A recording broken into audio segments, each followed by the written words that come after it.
আসসালামু আলাইকুম বন্ধুরা, কেমন আছেন সবাই? আশা করছি ভালো আছেন। তো আমি আজকে চেলা মাছ রান্না করে দেখাবো, মানে চেলা শুটকি। এখানে আমি মাছটা সুন্দর করে ধুয়ে নিয়েছি, আর আমি রান্না করব আলু বেগুন কাঁঠালের বিচি দিয়ে। আমি এখানে সব মশলাগুলো রেডি করে নিয়েছি।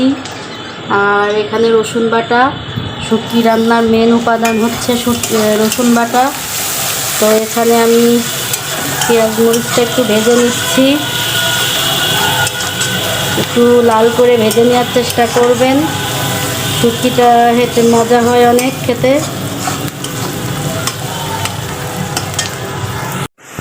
তো আমার পেঁয়াজটা একটু হালকা লাল লাল করে ভেজে নেওয়া হয়ে গিয়েছে। এই মুহূর্তে আমি এখানে একটু পানি দিয়ে দিব।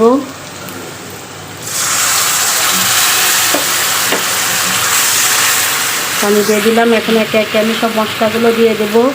এখানে মরিচের গুঁড়া, ধনে জিরা গুঁড়া আর হলুদ গুঁড়া, এটা আমি দিয়ে দিব। আর দিয়ে দিব আমি রসুন বাটা।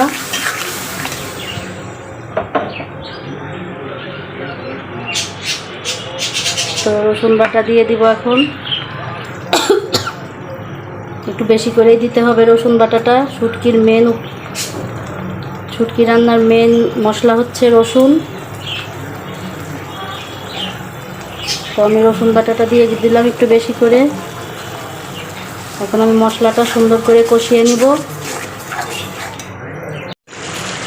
এই তো বন্ধুরা, তো আমার মশলাটা ভালো করে কষিয়ে নেওয়া হয়ে গিয়েছে। দেখেন মশলাটা, তেলটা উপরে চলে আসছে।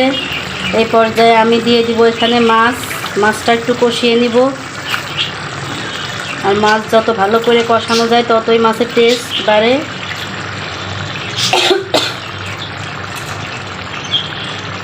এটা চেলা শুটকি, এই শুটকিটা সব থেকে বেশি মজার। তো ভাবলাম এটাই আপনাদের সাথে শেয়ার করি আজকে। তো আমি এখন ভালো করে নেড়ে চেড়ে ঢেকে দিব, একটু কষানো হতে দিব।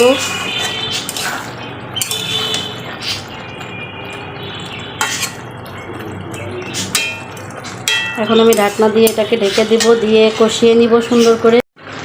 এই তো বন্ধুরা, তো দেখেন আমার শুটকিটা কষানো হয়ে গিয়েছে আর কালারটা কত সুন্দর হয়েছে। এখন আমি একটু পানি দিয়ে দিব সিদ্ধ হওয়ার জন্য। সুন্দর করে কষিয়ে নিয়েছি। চেলা শুটকি, কেউ যদি এই শুটকিটা না চিনেন, আমি আবার একবার দেখিয়ে দিচ্ছি। এই যে শুটকিটা। তো এখন আমি পানি দিয়ে দিব। আমি এখানে একটু পানি গরম করে নিয়েছি।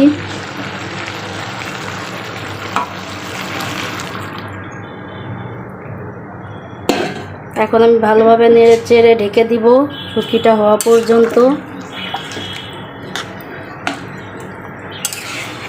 শুটকি রান্নার কাছেই হলো টেস্ট। শুটকি রান্নার কাছেই টেস্ট। শুটকি যত কষানো যায়, যত সুন্দর করে রান্না করা যায় কষিয়ে কষিয়ে, ততই শুটকিটা মজা লাগে। তো এখন আমি পানি দিয়ে দিলাম। এখন আমি হওয়া পর্যন্ত অপেক্ষা করব।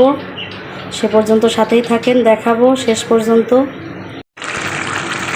এই তো বন্ধুরা, তো আমার শুটকির ফাইনাল লুক দেখেন। দেখতে কত সুন্দর হয়েছে কালারটাও, শুটকিটাও সুন্দর সিদ্ধ হয়ে গিয়েছে, আর খেতে তো অনেক টেস্ট হয়েছে।